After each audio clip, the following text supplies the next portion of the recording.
Estamos de nuevo aquí para dar paso a la última de nuestras mesas, la que versará sobre los avances y las necesidades, lo que es prepararse para las nuevas iniciativas que son las materias primas secundarias en la Unión Europea. Vamos a dedicar este último espacio a analizar cuáles son las que tenemos en relación a eso que se llaman materias primas secundarias, que son las que proceden del tratamiento, a su vez, de otras materias primas. Desde el Parlamento Europeo nos proponen objetivos de reciclaje, el seguimiento de los mismos, así como su puesta en valor. En este ámbito de la economía circular no podía faltar el enfoque académico, del que hoy nos va a hablar Francisco Sáez. Él es codirector de la Cátedra Economía Circular de la Universidad de Castilla-La Mancha. Bienvenido, Francisco. Le van a acompañar en la mesa Luis Moreno, Michelle Acosta y Víctor Monsalvo, así como Margarita Ruiz, que lo hará por streaming.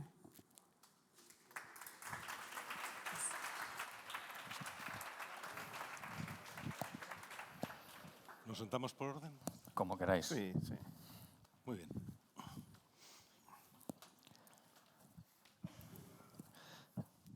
Muy bien, pues muchas gracias. Bienvenidos de nuevo y gracias por estar aquí después del parón de la comida. Yo, soy Francisco Sáez, soy vicerrector de Economía en la universidad y, soy también codirector de la Cátedra de Economía Circular, junto con mi compañero Adrián Rabadán, que es profesor en la Escuela Técnica Superior de Ingeniería Agronómica y de Montes y Biotecnología de Albacete. Permítanme que primero, desde una pincelada de lo que hacemos desde la Cátedra de Economía Circular, que es una cátedra que está auspiciada por la Dirección General de Economía Circular de la Junta. Lo que hacemos en la cátedra es tratar de fomentar actividades tanto de formación como de investigación, transferencia de conocimiento en torno a la economía circular, ¿no? Pues tenemos un curso sobre un título propio de economía circular y territorio, que estamos a ver si lanzamos la segunda edición. Entregamos premios al mejor trabajo final de grado, al mejor trabajo final de máster. El mes que viene entregaremos el premio al mejor póster en las jornadas de doctorado. Y actualmente estamos promocionando 4 proyectos de investigación desde la cátedra, ¿no? Uno de ellos lo dirige la profesora Beatriz Cabañas, de la Facultad de Ciencia y Tecnología Química de Ciudad Real. Estos son proyectos en los que colaboran empresas. En este caso es un proyecto sobre las estrategias para la adecuación de biochar como absorbente de CO2 y de otros compuestos orgánicos volátiles aplicados a la contaminación atmosférica, y aquí participa la empresa Ibero Pistacho. También esta facultad, pues la profesora Carmen Fernández lidera un proyecto sobre viabilidad de pequeñas electrorefinerías sostenibles en industrias vitivinícolas con la participación de Agrovin, ¿no? Y luego tenemos otros 2 proyectos, uno liderado por la profesora Joana Rabanal de la Facultad de Medicina de Ciudad Real, ¿no? Que analiza o intenta ver la optimización de procesos de extracción de productos de alto valor añadido en la berenjena fresca del campo de Calatrava, lo que es la berenjena de Almagro, ¿no? Para su utilización o su aplicación biomédica. Y el cuarto de los proyectos es en la Escuela Técnica Superior de Ingenieros de Ingeniería Agronómica y de Montes de Albacete, es del profesor Manuel Álvarez, ¿no? En el que colabora la empresa Campo Verde Ultracongelados, ¿no? Y es sobre la reutilización de residuos de la industria del congelado de vegetales, ¿no? Para obtención de compuestos antioxidantes y su reincorporación en la cadena alimentaria, ¿no? Pues una vez que ya les he hablado un poquito de mi libro, ¿no? Voy a pasar a presentar a la temática de la mesa y sobre todo a los ponentes, que son a los que estamos todos deseando escuchar, ¿no? Yo hay una frase que me gusta mucho decir y que siempre digo a mis alumnos, que es una frase que no es mía, y que lamentablemente tampoco recuerdo a quién se la oí por primera vez ni quién la dijo, que es lo de la economía circular es mucho más que reciclar, ¿no? Hoy lo ha parafraseado Marta en su primera intervención, entonces a partir de ahora, cuando diga esta frase de la economía circular es mucho más que reciclar, diré, como dice Marta Gómez Palenque, si me lo permites te la voy a asignar a ti, ¿no? La economía circular pues es mucho más que reciclar. Hemos visto varios ejemplos a lo largo de la mañana, la importancia que tiene sobre todo la reducción del consumo de materias primas, del consumo de materiales, la extensión de la vida útil y la reutilización de los productos. Vamos a ver aquí algunos ejemplos en la mesa, ¿no? Y luego la extracción de los materiales de esos productos que han sido procesados para su reincorporación al proceso productivo, lo que serían las materias primas secundarias, ¿no? Aquí hay varios retos que algunos se han puesto sobre la mesa a lo largo de la mañana, a los que nos enfrentamos en la gestión de las materias primas secundarias, ¿no? Una es la contaminación o la calidad de estos materiales cuando son reciclados, ¿no? Muchas veces en el proceso de recolección pues, se contaminan con otros productos, con otros materiales o incluso con sustancias que pueden ser contaminadas y que merman la calidad de estos materiales. Ha puesto Juan Carlos de Repetco, no sé si estás, ha contado un ejemplo claro de este caso, ¿no? Cuando llegan materiales que están contaminados, ¿no? También otro de los desafíos proviene de la complejidad que tienen estos residuos, ¿no? Y de la dificultad, sobre todo los productos, la complejidad que tiene extraer estos materiales, porque los productos, lamentablemente, no vienen con un único material, sino que tienen muchos materiales, es difícil reciclarlos o separarlos, ¿no? Entonces, también ha puesto aquí viene mucho la tecnología, nos ha puesto el problema que había, afortunadamente ya está resuelto, ¿no? El PET multicapa, ¿no? Por los pegamentos que traía, dificultaba su reutilización, su reciclaje y reutilización, ¿no? Luego otro de los desafíos, lo ha comentado también, creo que ha sido Marta, tiene que ver con la infraestructura del reciclaje, ¿no? Con la logística del residuo, ¿no? También ha comentado Albert de Cáritas, de Moda Re, ¿no? La necesidad de incrementar los puntos de recogida, en este caso, de materiales textiles, ¿no? Y adicionalmente, yo creo que uno de los, aquí me voy a echar una piedra voy a entornar el mea culpa. Uno de los problemas que tenemos con la gestión de las materias primas secundarias viene relacionado con la educación o, en algunos casos, la falta de conciencia sobre lo que supone el reciclaje y la utilización de productos que han sido elaborados con materias primas secundarias, ¿no? Que todavía pues, hay una parte importante de la sociedad que tiene conciencia que esos productos tienen una menor calidad que los productos hechos con materias primas primarias, ¿no? Aquí, como decía, desde los que nos dedicamos a la educación, pues tenemos una gran labor que hacer, ¿no? Y esto, en parte, esta falta de conciencia, aunque se ha avanzado mucho, pero bueno, a mí me preocupa la corriente de negacionismo que hay sobre algunas cuestiones relacionadas con el medio ambiente y que creo que afectan a la gestión de este tipo de materiales, ¿no?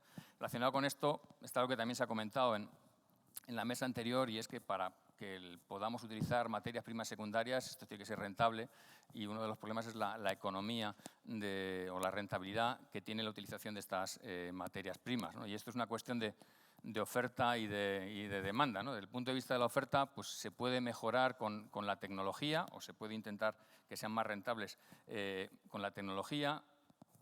Y desde el punto de vista de la demanda, pues aparte de una mayor conciencia, también se ha comentado aquí la administración es uno de los grandes compradores, ¿no? Pues la compra pública verde es un elemento que puede ayudar a que este tipo de materias primas secundarias sean rentables, ¿no? Y relacionado con esto, pues el último de los retos o de los grandes desafíos sería la regulación, ¿no? Tener una regulación sólida y consistente en torno al reciclaje y a la gestión de estos residuos, ¿no?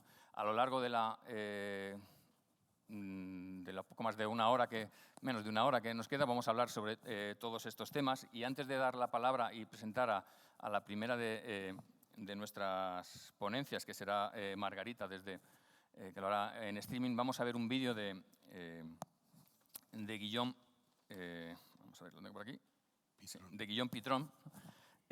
Guillaume es periodista, autor y director francés, y es autor, entre otros, del libro La guerra de los metales raros, ¿no?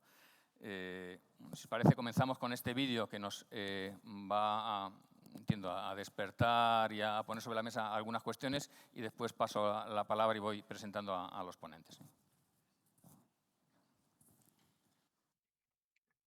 Good afternoon, ladies and gentlemen.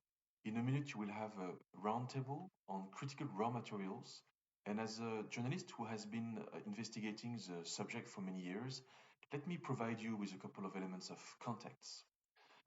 As you know, the energy transition requires resources, minerals and metallic resources. These resources are being called cobalt, lithium, nickel for manufacturing batteries, but also silicium metal for solar panels, rare earths, which is a family of metals for producing offshore wind turbines, copper for manufacturing electricity networks. Emitting less CO2 means that we're going to have to dig deeper. And this is a paradox that we're still not very much aware of. In the next 20 years, the International Energy Agency tells us we're going to have to extract 42 times more lithium than what we're extracting right now. So in 2040, once again, we will extract 42 times more lithium than the extraction of lithium back in 2020. And this for respecting the Paris agreements. We will extract 24 times more cobalt, nickel, and graphite. We will extract 7 times more rare earths. So the question is, where are we going to extract such resources? At what cost for the environment? Which will be the countries which will be holding the commerce, the business of these resources? And what will be the new geopolitics of such critical metals? Because we're going to have in the future, with the Europeans and other countries, to secure the supply of critical metals. These are fascinating ecological, economic, and geopolitical questions to be addressed, and you will be discussing this. Just a couple of key points. One first key point I'd like to tell you is that there is no green technology because there is no green mining. Mining is never green, mining is never clean. It always comes at a cost to extract a resource from somewhere.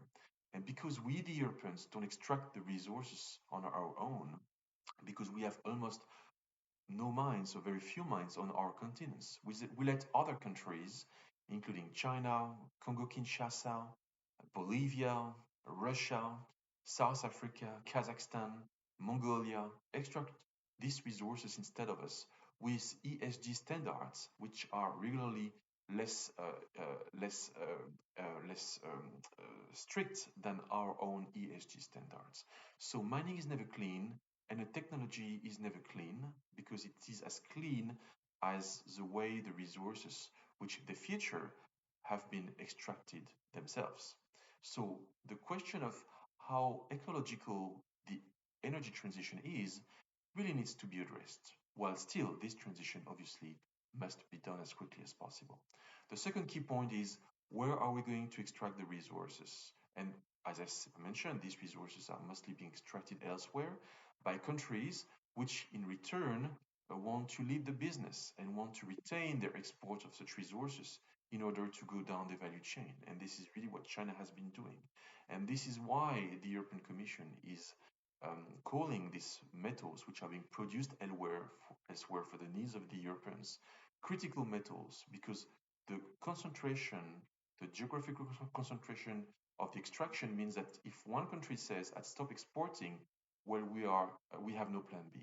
And the third key point is, what is the geopolitics of such an energy transition, given the fact that we're going to have to get these resources from other countries in order to diversify our supplies in the future? Are we going to be dependent upon Chile for copper? Are we going to strike more deals with Congo-Kinshasa for cobalt? Are we going to strike more deals with South Africa for titanium and platinoids? What will be our mining diplomacy, and what will be the geopolitics of resources in a greener world? One solution to be addressed, and you'll discuss that, is circular economy. Emitting less CO2 means producing more metals. And basically, if you want to make the energy transition a sustainable one, we don't only have to be low carbon, but we have to be low resources. So we have to develop circular economy in order to use less resources from the mining and more resources from the urban mining, from the waste areas. And this is a critical, huge, fascinating challenge to be addressed in the future than to be able to not only lead the green energy revolution, but to lead the circular revolution, which is certainly the most fascinating revolution, in my view, to be addressed of the next decades. I wish you a lot of success and pleasure in discussing about these critical issues. I can't be here, but I know this is live streamed and there is a replay, so I'll be careful about what we'll say in a minute. Thank you for your attention and enjoy the panel.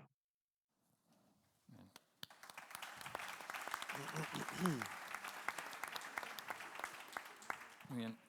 Bueno, yo creo que Guillaume ha puesto sobre la mesa algunas cuestiones que no sé si luego rebatiremos, como que no hay una minería verde. No sé si Luis opina lo mismo. Ha hablado de la necesidad de reducir el consumo de recursos, ¿no? Cuando hablamos de materias primas secundarias, pues aquí hemos hablado ya del textil, el sector del plástico, el vidrio, pero también nos estamos refiriendo, y es un poco lo que vamos a ver aquí, sobre metales, ¿no? Como hablaba del litio, y hablaremos de otro tipo de metales, ¿no? Yo comentaba al principio en la intervención que es muy importante la regulación, ¿no? Y bueno, para hablarnos de esto, en concreto, pues para hablarnos de regulación y sobre todo de materias primas críticas, pues qué mejor que contar con el regulador, ¿no? En este caso, tenemos la suerte de contar con Margarita Saizaja. Digo, tenemos la suerte, va a intervenir por streaming, si se lo permite la tecnología y la salud, ¿no? Porque estaba un poquito pachucha.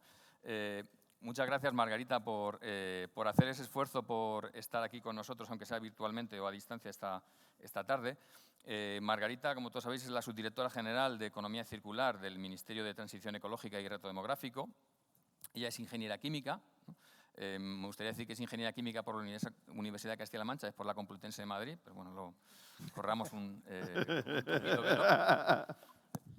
Bueno, ha sido subdirectora general de residuos del Ministerio de Transición Ecológica, donde ha desempeñado, pues, entre otros puestos también, el de subdirectora adjunta, consejera técnica, ¿no? Y se ha responsabilizado, entre otras, pues, de la revisión de la legislación de la Unión Europea sobre residuos, de la coordinación de la política de residuos municipales y el envío nacional de residuos, y donde ha sido responsable de la legislación nacional sobre envases y residuos de envases, energía de residuos, implementación de subproductos y criterios de finalización de residuos, entre otros, ¿no? Bueno, muchas gracias, Margarita, y cuando quieras, the floor is yours, ¿no? Que decía. Pues muchísimas gracias por la presentación, gracias por la invitación. Pediros disculpas porque yo iba a estar hoy ahí con vosotros, pero bueno, pues por motivos de salud no me ha sido posible, pero bueno, pues gracias a los medios tecnológicos puedo acompañaros. Es una pena para mí no haber estado ahí presente con todos vosotros. También me han soplado que la jornada está siendo todo un éxito, por tanto va por delante mi enhorabuena. Bueno, yo voy a centrar mi presentación, no sé si tengo que compartirla yo o la vais a proyectar. La ponemos nosotros directamente, no te preocupes. Vale, fenomenal. Pues yo quería centrar mi presentación en un reglamento que está ahora mismo en discusión en la Unión Europea, que es el Reglamento sobre Materias Primas Críticas. Es el nombre más sencillo. El nombre oficial es un poquito más largo, pero creo que con eso nos vamos a entender perfectamente. Pero no solamente es el único en lo que respecta al aprovechamiento de materias primas secundarias. La Comisión acaba de aprobar, tenemos recién publicado en el mes de julio un reglamento sobre baterías que también abunda en la recuperación de esas materias primas secundarias y vuelta a su introducción en los ciclos de producción. Sigue el mismo camino en el reglamento que está también en discusión sobre envases y residuos de envases y en la propuesta que acaba de hacer sobre vehículos al final de su vida útil. Pero bueno, volviendo otra vez al tema del acto sobre materias primas críticas que adopta la forma de reglamento, creo que es importante, bueno, estoy convencido de que todos los que estáis ahí sabéis que cualquier proceso industrial depende del suministro de unas materias primas, materiales y de carácter energético. Y bien, pues la Unión Europea depende exclusivamente de las importaciones de numerosas materias primas fundamentales. Así, si tenemos en cuenta cuáles son los proveedores de esas materias primas fundamentales de la Unión Europea, pues nos hemos dado cuenta de que están concentrados en 2 o 3 países. Por ejemplo, la Unión Europea, el magnesio que se consume procede casi en un 100% de China. En cuanto a el cobalto, que se utiliza también para las baterías, pues bueno, pues por ejemplo se extrae de la República del Congo, pero se procesa en China. Las tierras raras, 3/4 de lo mismo, se extraen de China y también son procesadas en China. Es decir, la Unión Europea para determinadas materias primas pues depende del suministro de 3 o 4 países de fuera de la Unión. Por lo tanto, está expuesta a un fuerte riesgo en cuanto al suministro de las mismas. Tenemos, si pasáis por favor, tenemos que tener en mente que uno de los objetivos de la Unión Europea es avanzar hacia una transición ecológica y hacia la digitalización, que son sectores que consumen estas materias primas fundamentales. Entonces, teniendo en cuenta los objetivos que se nos han planteado a nivel comunitario, pues espera un fuerte incremento de todas estas materias primas. Así, por ejemplo, en el caso del litio, empleado tanto en el ámbito de la movilidad como en el almacenamiento de energía, pues se espera que de aquí a 2050 se incremente el consumo o la demanda 89 veces respecto de la que hay en la actualidad. Si en otros ejemplos, por ejemplo, las tierras raras para la fabricación de imanes permanentes, pues el incremento es de 6 o 7 veces en la actualidad, o el galio para los semiconductores, 17 veces. También, y tristemente, la crisis sanitaria ocasionada por la COVID y después la guerra de Ucrania, y veremos si el conflicto ahora mismo en Oriente Próximo, pues lo que han venido a demostrar es la fuerte dependencia de la Unión Europea de estos terceros países, y se ha puesto en riesgo en muchos casos, o sea, lo tenemos en el caso de los semiconductores, en el caso de los chips, pues el suministro a la Unión Europea. Pero es que además, o sea, tenemos que tener en cuenta que no solamente son importantes estas materias primas para el sector de la transición ecológica y digital, sino también para otros sectores estratégicos en la Unión Europea, como es el aeroespacial o la defensa.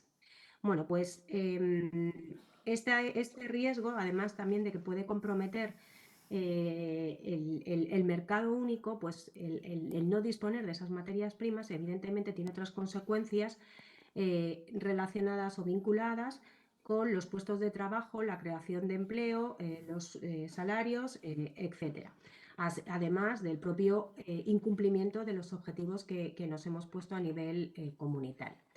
Pero es verdad que no es la primera vez que la Unión Europea comienza a actuar en estos ámbitos. Tenemos una iniciativa de materias primas en el año 2008, un plan de acción presentado en 2020 para las materias primas fundamentales, pero es cierto que este tipo de instrumentos que no tienen un carácter regulatorio, pues se ha considerado que no son medidas suficientes para poder avanzar en la reducción de esa dependencia de países terceros y de incrementar la resiliencia de la Unión Europea. Así pues, y enmarcado en el Pacto Verde Europeo, en marzo de este año la Comisión presentó el reglamento de materias primas críticas con el objetivo de asegurar un suministro sostenible de las materias primas críticas y apoyar esos sectores que he ido comentando, la transición ecológica y la digital fundamentalmente. Y para ello se apoya o pretende reforzar la cadena de valor, tanto en el ámbito de la producción, del procesado y del reciclado, de forma que se garantice los porcentajes que veis en pantalla en cuanto al consumo anual de materias primas estratégicas. Y a la vez lo que se busca también es pues, no depender en más de un 65% de un país tercero para cada una de esas materias primas críticas. Esos serían los objetivos generales. Pasamos, por favor. Pero claro, ¿cuáles son o cómo se definen esas materias primas fundamentales? Bueno, pues el reglamento distingue dos: las materias primas críticas, que serían las que están vinculadas al sector de la transición verde del sector digital, aeroespacial y de defensa. Son 16, podéis verlas en pantalla, en boro, cobalto, cobre, galio, etcétera. Y otro grupo que incluye a las anteriores, que son las materias primas fundamentales, que son aquellas que tienen una importancia económica y para las cuales tenemos que garantizar dicho suministro. Además de las críticas o de las estratégicas que mencionaba antes, pues tenemos otras, como podéis ver, que son el antimonio, la bauxita, el helio, el estroncio, etc. Teniendo en cuenta, pasáis por favor, teniendo en cuenta cuál es el enfoque que pretende este reglamento, bueno, pues identificar lo que se denominan proyectos estratégicos. Estos proyectos están vinculados, por un lado, a la fase de extracción, por otro lado, a la fase de procesamiento y por otro lado también al del reciclado. Para que un proyecto estratégico pueda ser denominado como tal, se tienen que cumplir ciertas condiciones. Pues tiene que contribuir de forma significativa a la seguridad de suministro de las materias primas en la Unión, tiene que ser viable técnica, económica y ambientalmente, como viene siendo habitual, tiene que proporcionar beneficios transfronterizos más allá del Estado miembro en el que se ubique, es decir, a otro país, ya sea de la Unión Europea o de fuera del país, porque estos proyectos pueden tener lugar de fuera de la Unión Europea.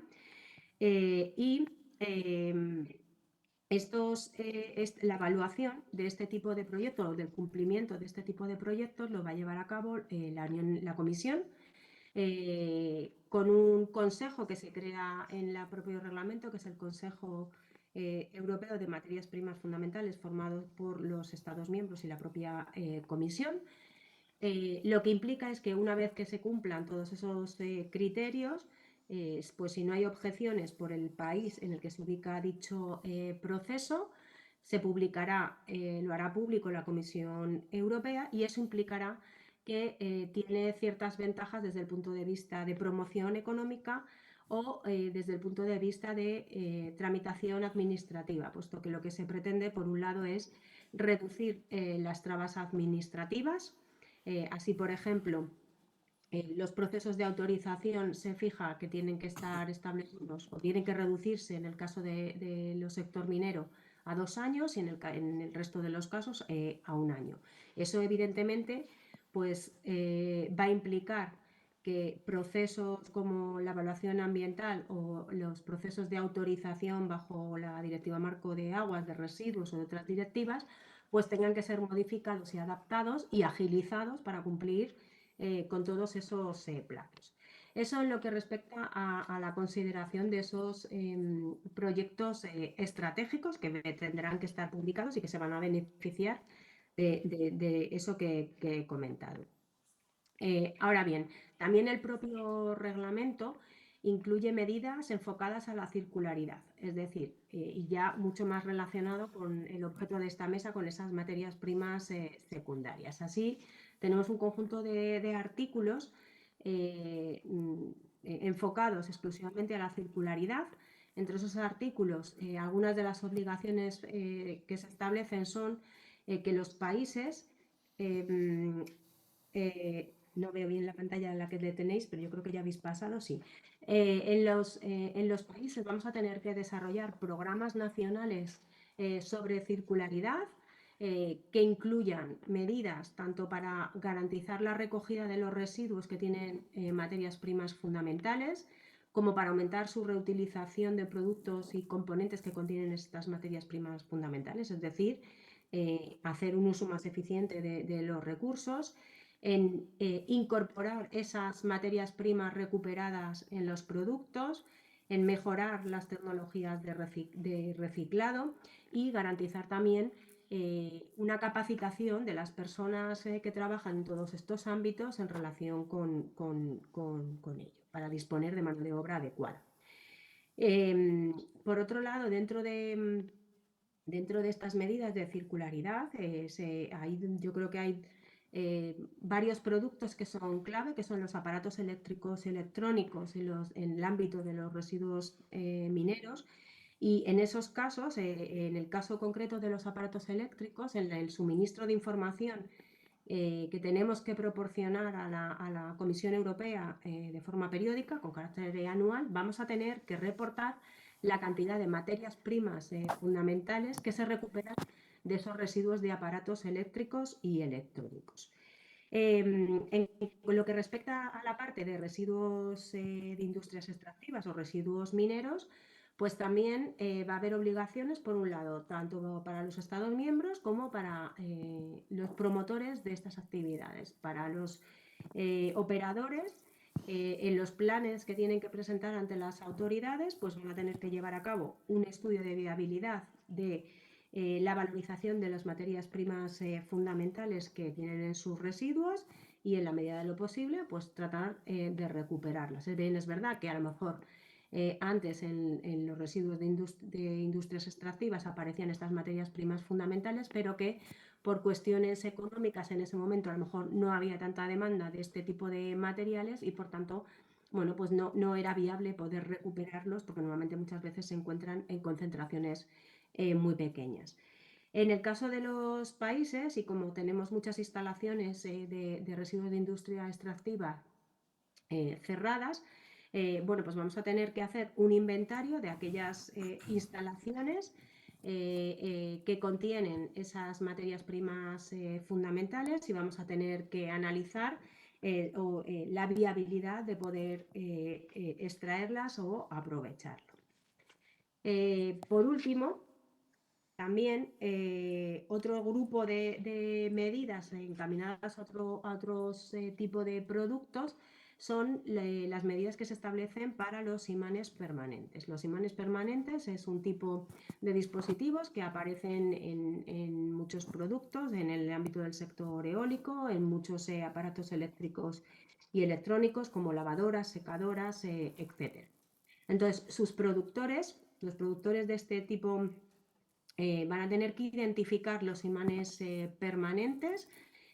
O sea, el producto que contenga esos imanes permanentes va a tener que estar perfectamente identificado y además indicando el tipo de imán permanente. Hay 4, pues tendrán que identificar cada uno de ellos. Y también tienen que proporcionar información en el pasaporte del producto en relación con ese contenido, pues evidentemente con el objetivo de que cuando eso llegue al final de su vida útil, el gestor disponga de esa información y pueda recuperarlo. También se va a tener que informar en relación a cuánta parte o cuánto a las cantidades de determinadas sustancias, que las podéis ver en pantalla, neodimio, disprosio, etcétera, proceden de materias primas secundarias, es decir, recuperados de residuos postconsumo. Y la comisión se puede o está habilitada para poder establecer un contenido mínimo, diríamos, de esos materiales reciclados en esos imanes permanentes. Y bueno, pues luego también ahí se impulsa lo que es la certificación y la huella ambiental. En definitiva, bueno, esta propuesta de reglamento, así explicada muy rápidamente, está claro que hace un especial hincapié en unas determinadas materias primas fundamentales, incluye medidas que tienen que ver con materias primas secundarias. Ahora mismo, por contaros la fase en la que está en la fase de trílogos. El Consejo tuvo ya su posición a finales de junio, el Parlamento unos meses más tarde, y ahora mismo está en negociación, y yo creo que con intención de que antes de que, no sé si en nuestra presidencia o la siguiente, de llegar a un acuerdo, puesto que se considera que es bueno, pues, materias que son estratégicas para toda la industria y el desarrollo de la Unión Europea. Bien, es verdad que habrá cambios respecto de esto que he comentado, pues por ejemplo, pueden incrementarse los objetivos. Está puesto encima de la mesa la participación de la responsabilidad ampliada del productor. Bueno, muchas medidas que seguramente van a tener que desarrollarse. Es más, Esta misma semana la Comisión Europea ha presentado su programa de trabajo para 2024 de todas las medidas que están vinculadas a la economía circular o a los residuos.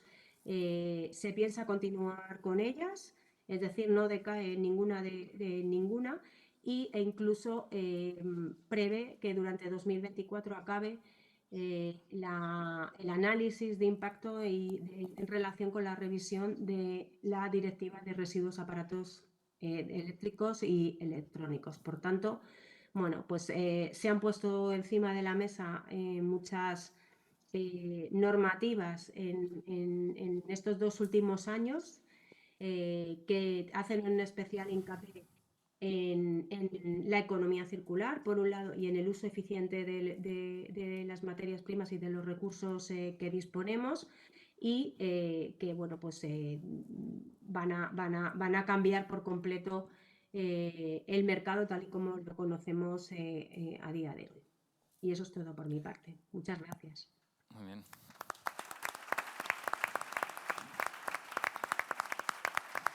Pues muchas gracias Margarita por desgranarnos la normativa, la inminente normativa sobre materias primas críticas, y también por recordarme que tengo que revisar la tabla periódica porque había algunas cosas que me queda un poco despistado. Bueno, muchos de los materiales de los que nos ha hablado Margarita pues están presentes en uno de los residuos más complejos. Yo he dicho que uno de los desafíos que tenemos con las materias primas secundarias proviene de la complejidad que tienen algunos de los residuos, y uno de los residuos más complejos son los residuos de aparatos eléctricos y electrónicos, ¿no? Que además de litio y de otros metales contienen también plásticos y sustancias tóxicas, ¿no? Y para hablarnos de ello pues contamos con Luis Moreno, que es el director general de ECOLEC, ¿no? Luis es licenciado en Ciencias Biológicas por una universidad, ¿no? Por la Universidad de Navarra, ¿no? Es máster en Dirección Comercial Internacional por ESIC y tiene también un MBA en IBS Columbus, ¿no? Ha desarrollado su actividad profesional durante más de 25 años en diversas empresas del sector ya más de 30. Más de 30 ya. Bueno, yo era por Sí. dejarte bien, ¿no? Porque pareciera más joven. Durante más de 3 décadas, ¿no? En distintas empresas últimamente relacionadas con el sector de electrodomésticos, ¿no? Y como decía, desde 2014 es director general de ECOLEC, ¿no? ECOLEC opera en 2 sistemas colectivos de responsabilidad ampliada del productor, el de aparatos eléctricos y electrónicos y el de pilas y acumuladores, ¿no? Pues cuéntanos, yo te pediría brevedad, si puedes, de manera muy sintética. Voy a tratar de ser hacer ECOLEC, rápido. A ver, para empezar mi intervención me gustaría proyectar un vídeo de 1 minuto y medio para centrar un poquito el tema. El pasado domingo fue el Día Internacional de los Residuos Electrónicos y se celebró en 56 países de todo el mundo.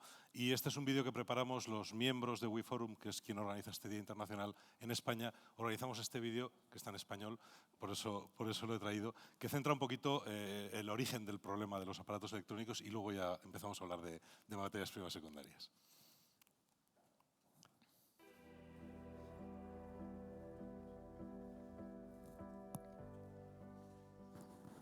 Residuos electrónicos invisibles son todos aquellos que no creemos que son residuos electrónicos. Como puede ser un auricular, un mando de televisión, un patinete eléctrico. Son aquellos que no distinguimos de que realmente tengan esa peligrosidad porque los tenemos muy asiduos a nuestra vida. El proceso de reciclaje de los residuos invisibles no dista mucho de lo que es un residuo habitual. Es decir, se tiene que descontaminar, se tiene que sacar la pila, la batería y luego por su proceso de reciclaje para separar plástico del hierro, de los posibles aluminios, una vez ya descontaminado. La información que proporcionan comercios que venden este tipo de producto no creo que expliquen mucho el tema del reciclaje. La sensación es de que no tienen claro y que lo tiran donde más fácil les sea tirarlos, ¿no? Es un tema de saber lo que son los RAEs. Ese es el primer paso, saber cuáles son los RAEs invisibles, identificarlo mediante los diferentes medios de acceso de la información y después también con el sentido común. Entonces, una vez que la persona logre identificarlo, pues el camino ya se facilita llevándolo a los diferentes puntos limpios. El reciclaje de este tipo de residuos es igual de importante que el resto de residuos. Es decir, lo mismo que los otros residuos, también tenemos que descontaminar, tenemos que sacar esa pila, ese cable. Al final es igual de importante o más, porque al final estos residuos no acaban apareciendo en los canales correctos, sino que acaban yendo dentro de los otros flujos, con lo cual es incluso más importante acabar reciclando estos productos.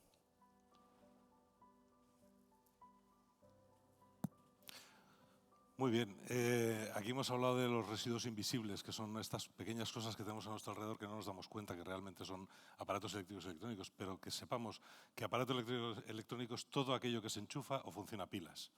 Y si nos fijamos aquí a nuestro alrededor, pues hay, yo diría que cientos de aparatos electrónicos a nuestro alrededor. Solo los móviles que llevamos en los bolsillos, lámparas, sistemas de iluminación, cámaras, altavoces, micrófonos, todo lo que estamos viendo ahora mismo son aparatos eléctricos y electrónicos. Hemos hecho con el WiForum un estudio sobre cuántos aparatos tenemos en los hogares en Europa. Y en Europa tenemos una media de 72 aparatos, sin contar los sistemas de iluminación. Es decir, los sistemas de iluminación que también son, la gente no los identifica como aparato electrónico, ¿no? Y entonces dicen, bueno, pues esto no, y no lo cuentan, 72. De los cuales, además, 11 o no funcionan o no los hemos usado en los últimos 5 años. Es decir, tenemos un montón de tesoros guardados en casa, ¿no?, que no sirven para nada y que podrían ser fuente de esas materias primas secundarias de las que llevamos hablando todo el día. En el mundo, y esto es un estudio de Naciones Unidas, el E-Waste Monitor de 2020, que es el último que se ha publicado, en el año 2019 se produjeron casi 54 millones de toneladas de residuos de aparatos eléctricos y electrónicos. Eso es una barbaridad, ahora veremos cuánto. Y además se ha incrementado en los últimos 5 años un 21%, es decir, es el tipo de residuo que más crece en el mundo, más que ningún otro flujo de residuos, ¿vale? Si seguimos a este ritmo, en 2030 llegaremos a los 74 millones, pero es que en 2050 llegaremos a los 120 millones de toneladas, duplicando, más que duplicando, lo del año 2019. Esa cantidad supone 4.500 veces el peso de la Torre Eiffel, para que nos hagamos una idea. Y supone también una media de 7,3 kilos de residuos de aparatos eléctricos y electrónicos por habitante en el mundo. Claro, países más desarrollados, más kilos de residuo que se producen. Europa 16 kilos la media, en España 14 kilos de media. Y de todo eso, solo se recicla a nivel mundial el 17%. Es decir, hay una cantidad de materiales que ya hemos transformado desde unas materias primas originales, los hemos transformado en unas materias primas industrializables, los hemos utilizado y los estamos desechando sin recuperarlos, ¿vale? En Europa, sin embargo, el ratio de recuperación de los aparatos eléctricos y electrónicos está en torno al 58% y datos del año 2022 en España son el 61% de materiales recuperados con respecto a lo que se ha puesto en el mercado. No olvidemos que aparatos electrónicos tenemos a nuestro alrededor un montón. Hoy hemos estado escuchando unas cuantas intervenciones por videoconferencia gracias a la tecnología, gracias a que hay antenas de repetición, gracias a que hay sistemas de wifi, de muchas cosas que son también aparatos eléctricos electrónicos. El valor económico de todo eso que se perdió en el año 2019, esas 54 millones de toneladas, es de 57.000 millones de dólares. Que es tanto como el Producto Interior Bruto de países como Lituania o Eslovenia. Es decir, es una cantidad de dinero importante. Estamos hablando de economía circular. Económicamente estamos teniendo una pérdida realmente importante. Por tanto, es absolutamente necesario recuperar estos aparatos eléctricos y electrónicos, como tú decías hace un momento, Paco, que contienen un montón de metales y de materiales que se pueden recuperar. La mayor parte de los aparatos eléctricos y electrónicos contienen hasta 69 elementos de la tabla periódica, de todos esos que tú y yo tampoco me acuerdo, que conste. Pero están ahí y habría que recuperarlos, ¿vale? Y especialmente las materias primas críticas que nos ha estado comentando Marga hace un momento, la subdirectora general, que efectivamente hay muchas de ellas que están contenidas en los aparatos eléctricos y electrónicos y que desgraciadamente no estamos recuperando. Es decir, recuperamos muchos materiales de los aparatos eléctricos y electrónicos, pero las materias primas críticas todavía no estamos recuperando o no las estamos recuperando adecuadamente. Simplemente por ilustrar, estos son datos de la Fundación Ecolec del año 2022, ¿no? cantidades que hemos recuperado de materiales de frigoríficos, de la fracción 1, que son frigoríficos, pues ahí veis, aluminio, hemos recuperado 1.000 toneladas de aluminio, 14.000 toneladas de hierro o metales férricos, ¿no? 3.000 y pico toneladas de cobre. Todo eso se ha recuperado y ha vuelto otra vez a los circuitos de producción, a fundición, y se ha empleado para fabricar otros bienes de consumo. Lamentablemente no tenemos fabricación de aparatos eléctricos y electrónicos en Europa, o tenemos muy poca, con lo cual es muy difícil cerrar el círculo con el mismo producto, pero se emplean para fabricar otros bienes de consumo. También se recuperan algunos materiales valiosos, algo de paladio, de plata, de oro, ¿no? También se recuperan porque tienen mucho valor. Se recuperan plásticos, se recupera vidrio, pero en las placas electrónicas hay muchas más cosas que se pueden recuperar, que nos las mencionaba antes Marga, todos esos elementos raros, ¿no? Todo eso, hoy la industria del reciclaje en Europa no está recuperando esos materiales. Primero porque la tecnología quizá todavía es demasiado cara para recuperarlos. Segundo porque no hay un mercado, todavía no existe un mercado para esas materias primas secundarias. Todo el mundo quiere materia prima virgen, todo el mundo quiere algo nuevo, nadie quiere el reciclado. O no existe esa demanda del reciclado. Esta mañana nos han estado contando el ejemplo de los plásticos de PET, ¿no? De las botellas de PET, que desde que ha habido una norma que obliga a incorporar una cantidad de material reciclado en las botellas de PET, ahora todo el mundo quiere poner PET en sus botellas y ahora no hay PET para todos reciclados, ¿no? Bueno, pues en el caso de estos tipos de materiales todavía no existe una normativa. Nos ha dicho Marga, nos ha explicado la subdirectora, que el objetivo es que el 15% de esas materias primas críticas, ¿no?, provengan del reciclaje. Pero es el objetivo que nos tenemos que fijar. Todavía no existe la industria que sea capaz de recuperar estos materiales. Entonces, yo quería hacer el foco ahí. Es decir, estamos recuperando muchas toneladas. Nosotros gestionamos 30.000 toneladas de frigoríficos cada año. Y recuperamos, pues ahí veis, más de 20.000 toneladas de materiales que se recuperan, aparte plásticos y vidrios, ¿no? Todo eso vuelve otra vez a los circuitos de producción. Pero no estamos recuperando eso otro que es tan importante, que lo ha dicho también Guillaume Pitron en su vídeo, ¿no? Que al final es absolutamente necesario para la transición energética, para los vehículos eléctricos, para todas estas cosas, es absolutamente necesario esos materiales y no estamos siendo capaces todavía de recuperarlos.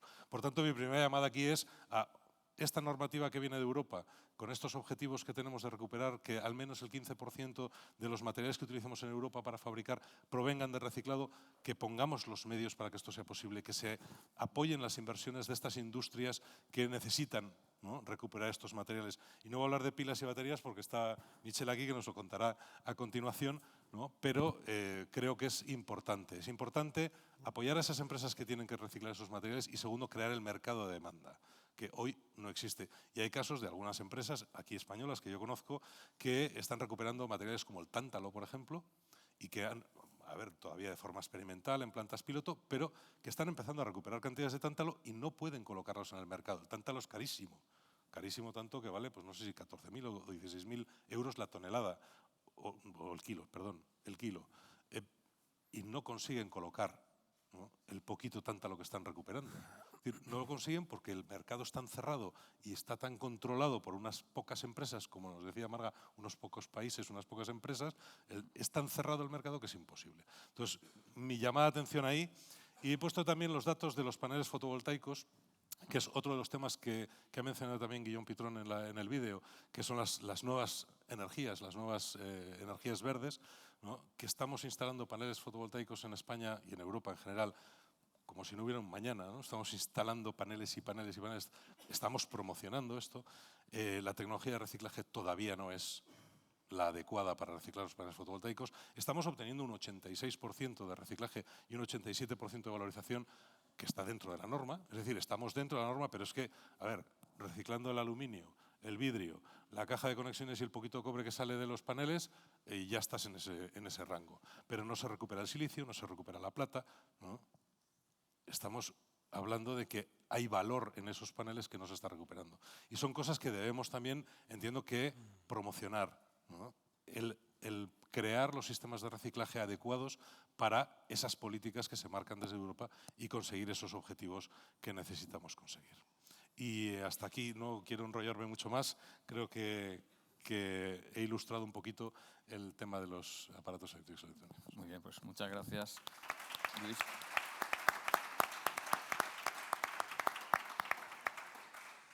Muchas gracias, Luis. Luego tendremos, espero, oportunidad de hacer una segunda breve ronda.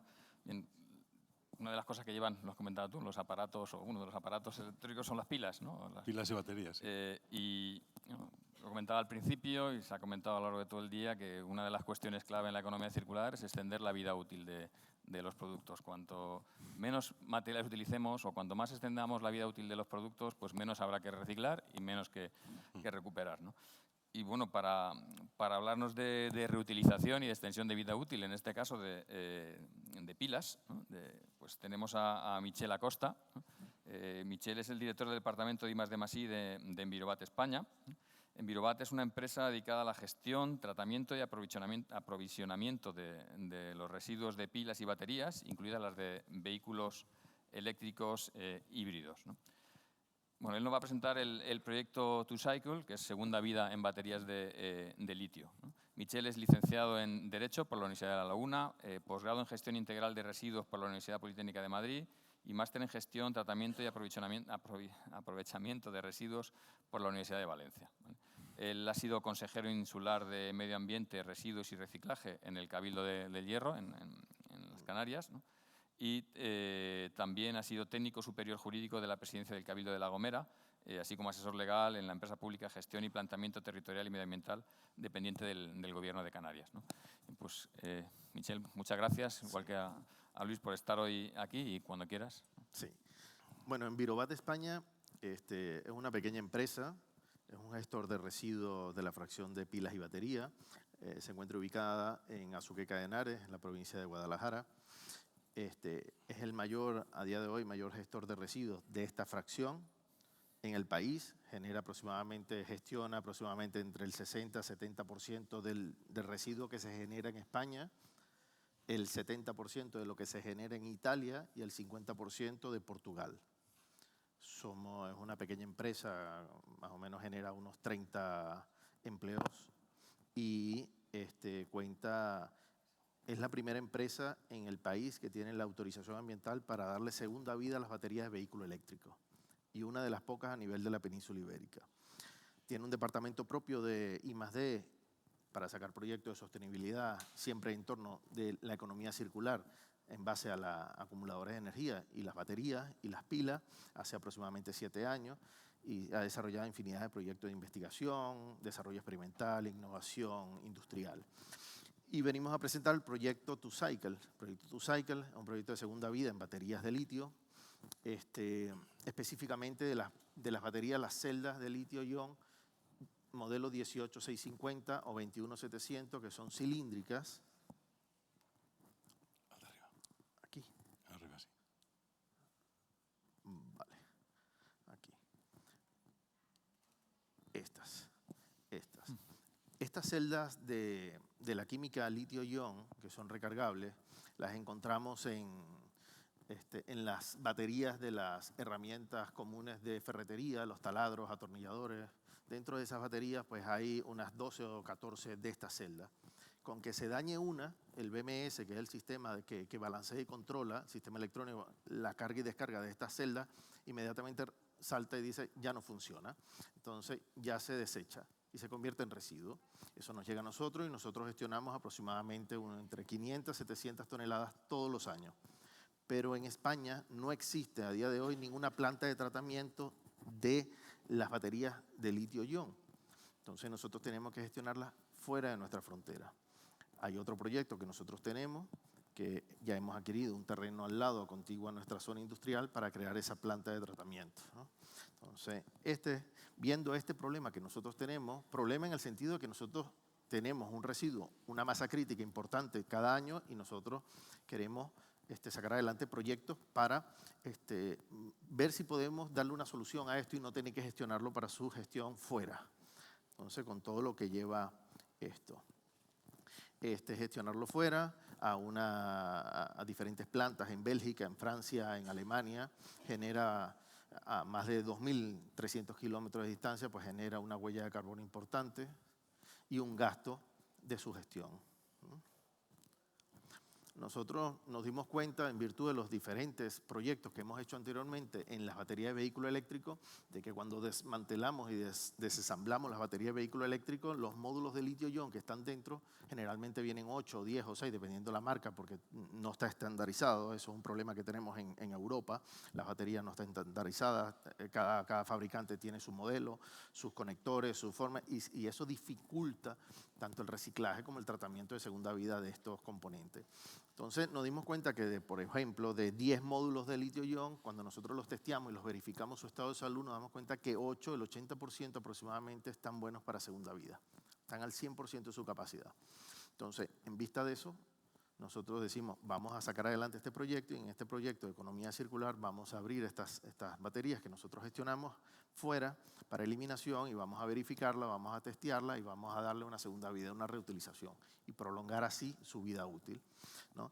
Entendemos este proyecto como economía circular, un modelo de producción y consumo sostenible en busca de transitar en la pérdida de valor de un modelo lineal, como ya todos sabemos, a la captura de valor de un modelo circular, manteniendo los recursos en la cadena en los ciclos productivos el mayor tiempo posible, teniendo siempre presente que el reciclaje es como el penúltimo paso, siempre la reutilización antes, ¿ah? Entonces, porque el último paso sería la gestión de eliminación. Entonces, dentro de los modelos de negocio de la economía circular podemos encontrar la prolongación de vida útil, como es este proyecto, productos como servicio, como se han dicho aquí también otros ponentes, recuperación de recursos, que también tenemos proyectos de este en particular, de este modelo de negocio, suministros circulares y plataformas colaborativas.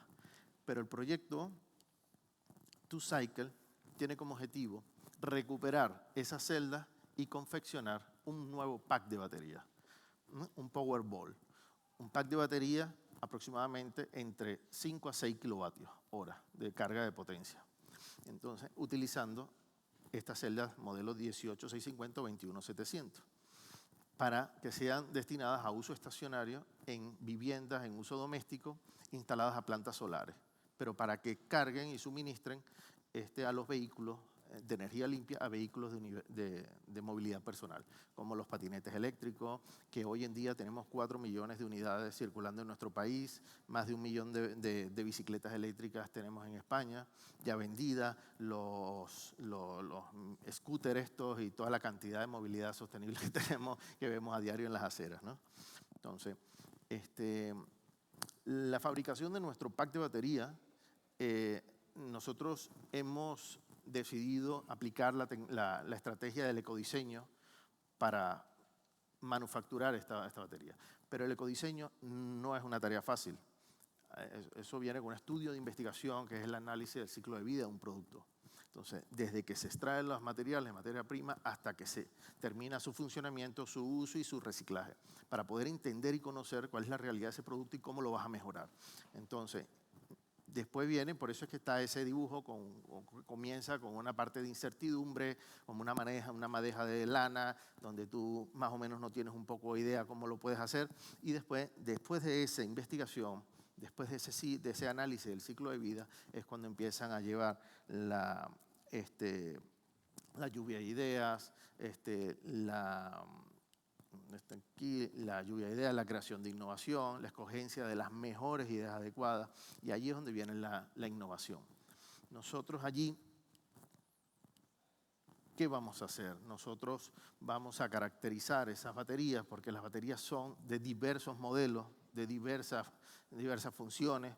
Hay baterías de vehículo eléctrico, como los Teslas, que utilizan más de 5.000 unidades de estas baterías, como las baterías que podemos encontrar en un ordenador portátil, ¿sabes? Entonces, también el desmontaje, aplicar un protocolo de seguridad estandarizado a nivel internacional con la CISO, el análisis con estas máquinas que nos van a medir el estado de salud, su potencia interna, su capacidad de carga, y nos van a decir a nosotros si son aptas o no aptas para una segunda vida. Nosotros también vamos a diseñar, que ya lo estamos haciendo, la PCB, las carcasas interior y el prototipado del pack de batería. La PCB, nuestro pack de batería lo queremos hacer completamente diferente a lo que puedes encontrar en la web, en YouTube. El pack de baterías con 18650 utiliza formas muy rudimentarias, soldando placas de metal para unirlas. Eso con lo nuestro es completamente diferente. Lo nuestro hemos diseñado una placa PCB donde estas conexiones pues, mejoran un 15% su efectividad y su rendimiento en su funcionalidad. También esto va a ser más o menos la imagen de nuestro prototipo, donde nosotros en la configuración serán unas 676 celdas que vamos a utilizar cada uno de los packs. De esta forma, nuestro pack de batería no tendrá ningún tipo de soldadura. Simplemente será sujeto con unas bases que nosotros diseñamos en 3D y fijadas con unas tornillerías, de manera de que si se daña el pack de batería a los 3 años, 4 años, una celda, inmediatamente la llegamos al servicio técnico, el BMS nos dice en qué grupo de los 15 grupos está la celda dañada, testeamos, verificamos y la cambiamos y sustituimos por otra de segunda vida. Cerramos y volvemos al cliente otra vez. Eso le sigue y prolonga más la vida útil de esas celdas. Así va a quedar el diseño interno de la carcasa interna. Faltaría todavía la carcasa externa, que nuestro diseño es modular, de manera que se adapte uno encima de otro dependiendo de la necesidad de cada cliente. Si el cliente quiere 10 kilovatios, pues se monta uno encima de otro y se conecta. Si quiere 15 kilovatios, pues así sucesivamente. Los resultados esperados, pues intentamos reducir las 500 toneladas de este tipo de residuos que cada año nosotros gestionamos fuera, potenciar un modelo de negocio circular, ofrecemos reutilización escalable, diseñamos un método de reutilización modular, prolongamos así la vida útil de estas celdas entre 6 y 8 años o más, porque al ser de uso estacionario no va a tener cargas rápidas no será sujeta a estrés. Entonces serán unas cargas lentas, unas descargas lentas, entonces su vida útil será mucho más prolongada. Se reducirá la huella de carbono importante y potencia energías renovables y la movilidad eléctrica. Es importante también señalar de que este proyecto va a tener éxito y se está desarrollando gracias a la ayuda de la subvención de Castilla-La Mancha de Adelante Inversión, que nos ha aprobado la ayuda y se está desarrollando en base a esa aprobación también. Es importante señalar eso. O sea, que si no fuera por la ayuda de Castilla-La Mancha, este proyecto a lo mejor hubiese tardado en conseguir la luz.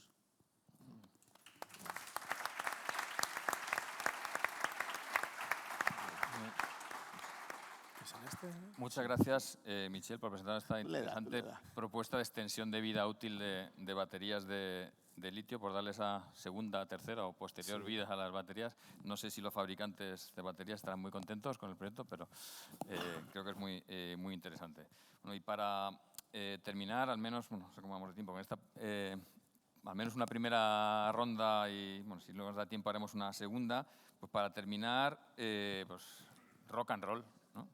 Para terminar, rock and roll. Vamos a ver, nos van a presentar el proyecto Deep Purple, que es un proyecto del H2020 sobre la recuperación de energía y recursos valiosos de los flujos de residuos urbanos en fotobiorefinerías con la ayuda de baterías fototróficas púrpuras, ¿no? De ahí lo de Deep Purple, ¿no? Y bueno, para presentarnos esto y más cosas, contamos con Víctor Monsalvo, que es el responsable del área de coeficiencia de Aqualia.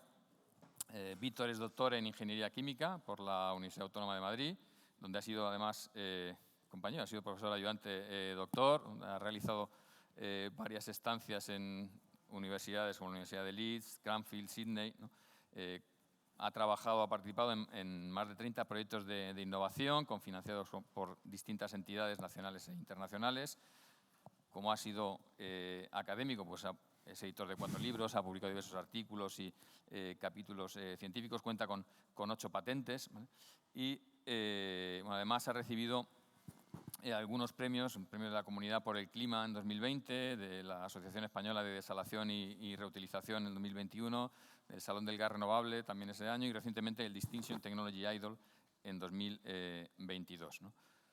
Bueno, como decía, desde 2016 es el responsable del área de coeficiencia de Aqualia, también ha sido director del área tecnológica de aguas en Abengoa, ¿no? Y bueno, pues cuando quieras, Muchísimas gracias. Y apasionado por el agua. Voy a intentar compartir un poco de esta pasión con vosotros. Lo primero, daros las gracias por la invitación. Una vez más, encantadísimos de participar en el encuentro de Red de Agentes, que además ha sido muy fructífero.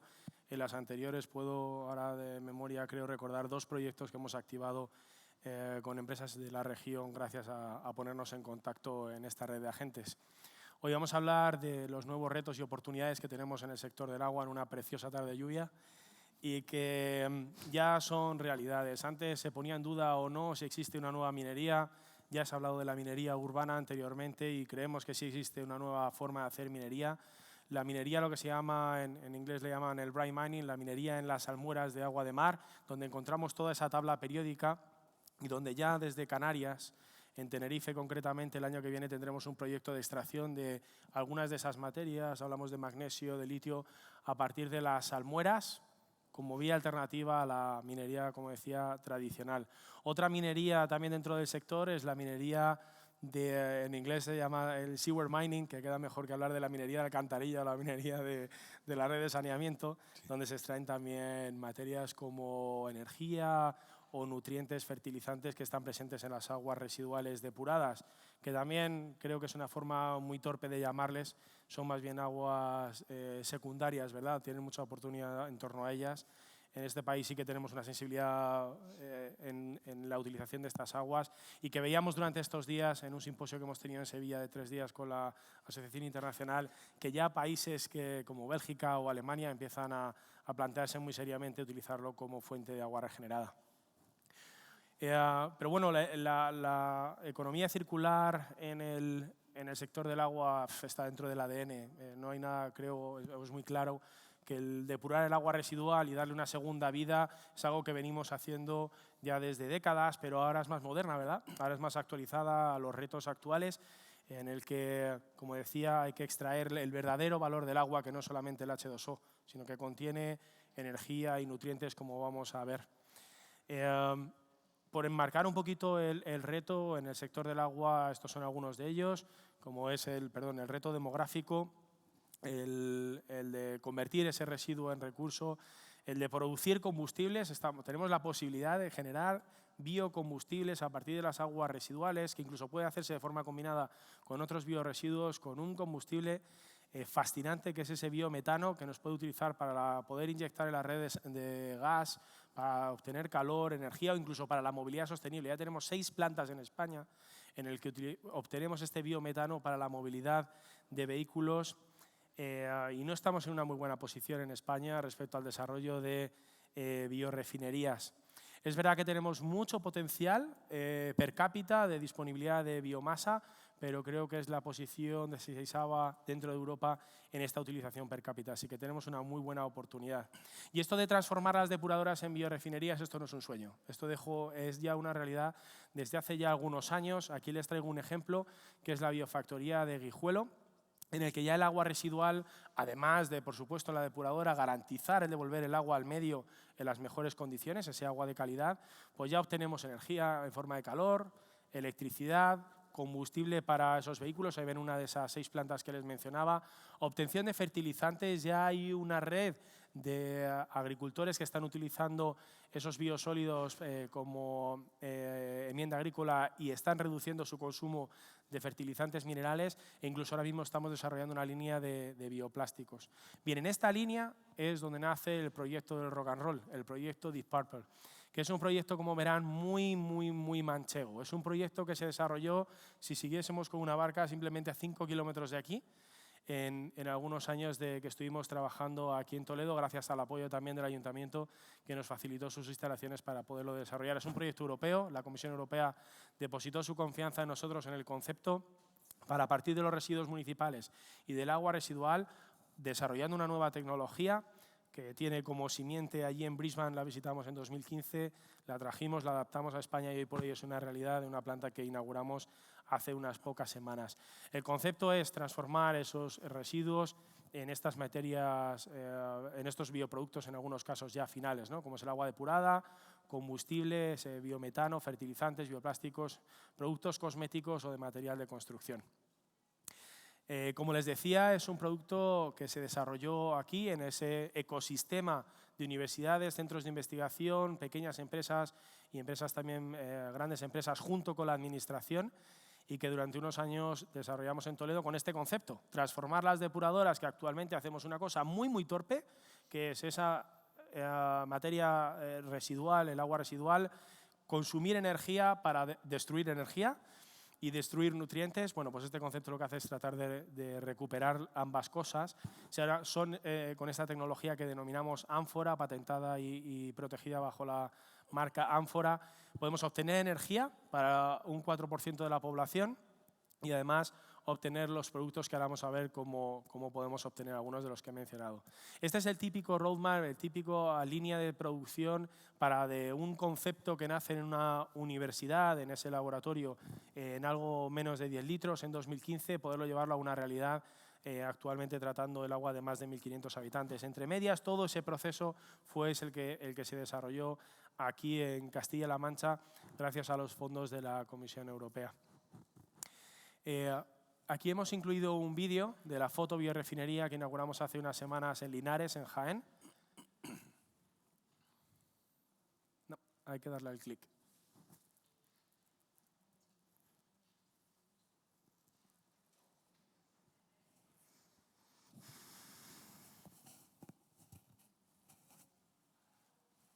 En la diapositiva, poniéndose encima en la parte inferior, cuando le salga el play. Es una diapositiva en blanco, pero al darle el play abajo es cuando salta el vídeo. No va el vídeo, bueno. Pues intento apoyarme en la fotografía, en la anterior, en esta de aquí. Aquí es donde dándole el play abajo, poniendo el cursor, nada. Bueno, en esa fotografía de ahí arriba es una planta, es la fotobiorefinería más grande del mundo, es anaerobia, no utiliza oxígeno, es 100% solar, está absolutamente desconectada de la red, gracias a la utilización tanto del sol como unos pequeños paneles que hemos conectado, 7 kilovatios, que con eso pues los elementos anejos pueden funcionar. El agua residual simplemente entra, circula en esos carruseles que ven ahí, y gracias a estas bacterias que utilizan la energía solar es donde hacemos el milagro de hacer la depuración para poder devolver el agua al medio y además obtener una biomasa que va acumulando esos nutrientes que les decimos, entre otros los biofertilizantes que han sido aceptados por algunas empresas europeas para la formulación de fertilizantes, pero que se afronta a un gran reto, a un reto regulatorio. Y es que dentro de la fin de condición de residuo, este tipo de biomasa que ha estado en contacto con agua residual está excluido. Esto va a poner muy difícil que este tipo de productos alcancen el mercado de una forma ya global, a pesar de que tenemos a los usuarios finales demandándolo y demostrando en varias pruebas de campo, ya en Italia, en Francia y en España, cómo este producto lleva unas mejores producciones de diferentes cultivos que ellos han probado y que es conforme a su regulación en la formulación de fertilizantes, de biofertilizantes. En resumen, a partir de la entrada del agua residual y gracias a esta tecnología desarrollada en España con la colaboración de universidades, centros de investigación, como antes les decía, lo que es todo el ecosistema de desarrollo de innovación, pues hoy por hoy se están recuperando celulosa. Cada uno de nosotros lanzamos al retrete 10 kilos todos los años de celulosa, que tiene un valor. Esa celulosa puede utilizarse por la industria del papel, de la pulpa y el papel, y eso es lo que ya hacemos en Linares. Por otro lado, la producción de fertilizantes, que ya se están utilizando en cultivos en 3 países, la generación de biopolímeros biodegradables, la producción de biogás para calor, energía y movilidad sostenible, incluso materiales, esto ya es más disruptivo, como la producción de materiales de construcción autorreparantes. Con todo ello, además, tiene un impacto beneficioso en la huella de carbono, de ahorro de emisiones, y con todo esto queríamos darle simplemente un ejemplo de todo lo que podemos hacer en torno al ciclo del agua y la economía circular. Muchísimas gracias. Muchas gracias.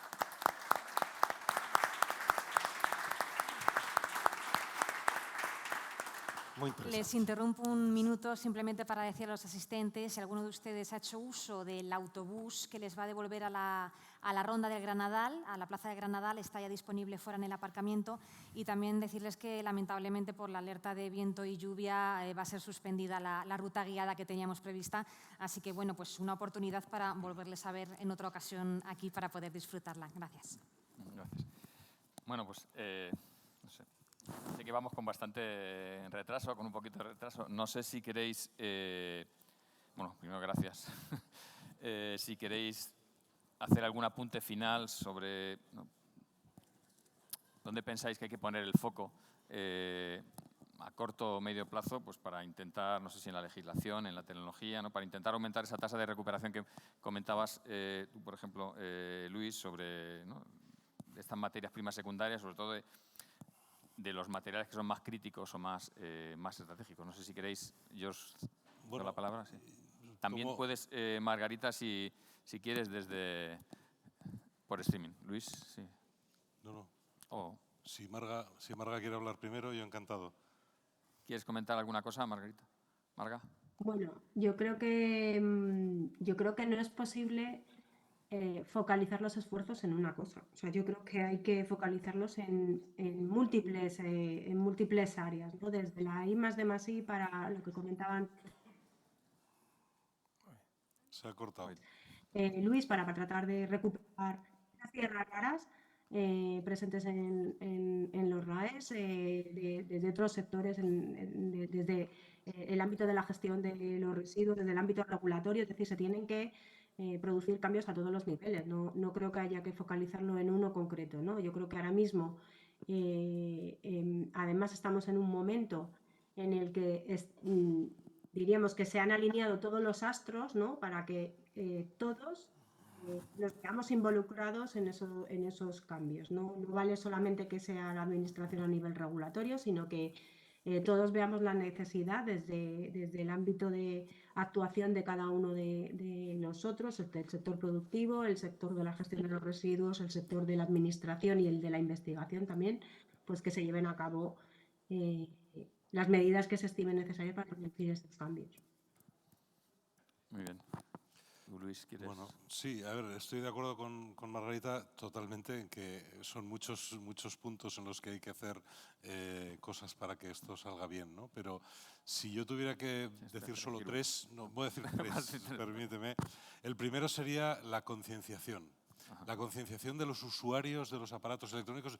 Digo en mi caso, pero creo que es extensible también a otros flujos de residuos, incluida el agua, ¿no?, y otros. La concienciación de los usuarios. ¿Qué es lo que tienen que hacer para que las cosas salgan bien? Y muchas veces no lo saben.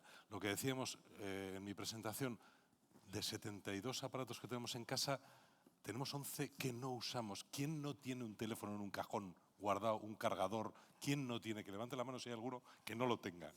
No hay nadie que levante la mano. Yo no tengo uno, yo tengo dos. Vale. Entonces, para mí, concienciación.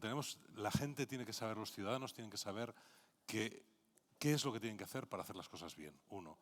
Dos, creo que hay que dar apoyo a la industria, tanto manufacturera como de reciclaje, para mejorar esas tecnologías disponibles para recuperar esos materiales que no estamos recuperando. Estamos recuperando mucho, pero hay que recuperar otros materiales y para eso se necesita apoyo. Y tres, lo ha comentado también la subdirectora y se ha comentado a lo largo de toda la sesión de hoy, el tema legislativo, el tema normativo. Tiene que haber normas que nos empujen a todos a ir mejorando poco a poco. Muy bien. Sí, Michel. Yo comparto con Luis su visión. La conciencia, elevar los niveles de conciencia del pueblo es fundamental en todas las fracciones de residuos. En el agua depuradora, muchos depositan las toallitas húmedas en la poceta como si fuera eso ocasiona un daño terrible de gasto elevado en el mantenimiento de las depuradoras, por ejemplo, ¿no? Si no se seleccionan los residuos, no se pueden recuperar. ¿Sabes? Muchas personas meten las botellas de cristal y la bolsa de todo en uno y lo echan al vertedero. Tiene que elevarse los niveles de conciencia del pueblo, es fundamental.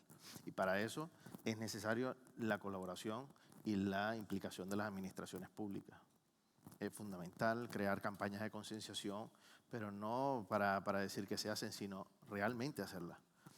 Como en mi experiencia personal, en la Isla del Hierro, el Cabildo ofrece más de 100 actividades en los colegios todos los años, desde hace más de 12 años.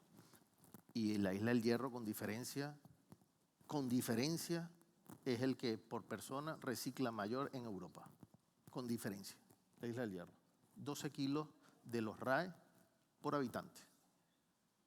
Entonces, es importante, sobre todo desde el colegio, porque los chicos, los niños, educan a los mayores, a sus abuelos. Aquí no va abuelo, va aquí, así. Y la implicación de las administraciones públicas es fundamental.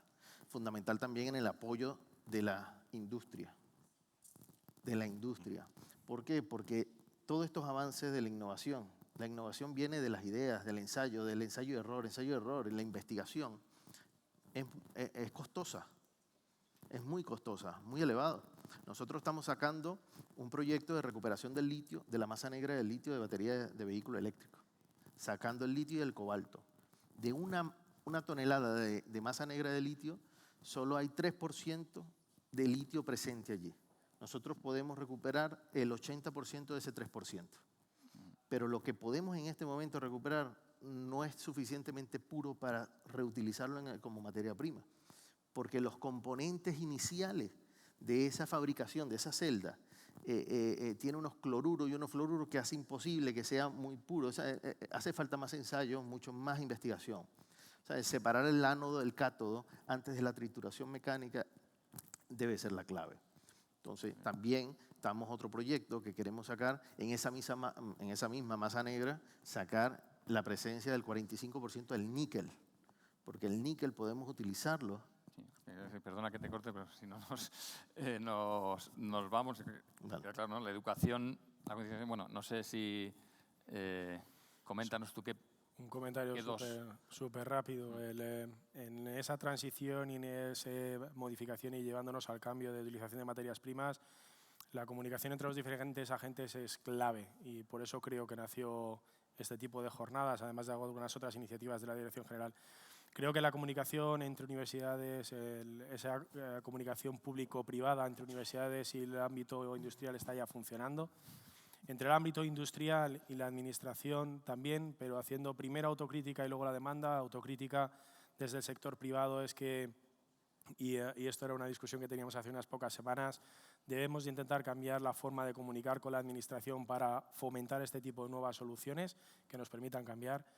Y la demanda viene a la administración, ¿no? Si la administración no demanda nuevas soluciones, nuevas formas de hacer, al final todo el aparataje y el ecosistema de la innovación terminará en cajones y nunca verá la luz en realidades. Muy bien, pues muchas gracias. Yo como resumen diría, ¿no? Yo he pedido uno, han salido varios, ¿no? O sea, la educación, ¿no? Y concienciación, la legislación y la colaboración, ¿no? Que además se ha comentado en mesas anteriores. Todas las mesas. Yo simplemente quería, aprovechando que no me oyen, felicitar a la organización por la organización de las jornadas, sobre todo por la selección de los ponentes, salvando el moderador de esta mesa. Creo que han sido ponentes excepcionales. Yo he aprendido mucho y estoy seguro que todos vosotros también, ¿no? Yo os pediría un aplauso para la organización y con esto terminamos, ¿no?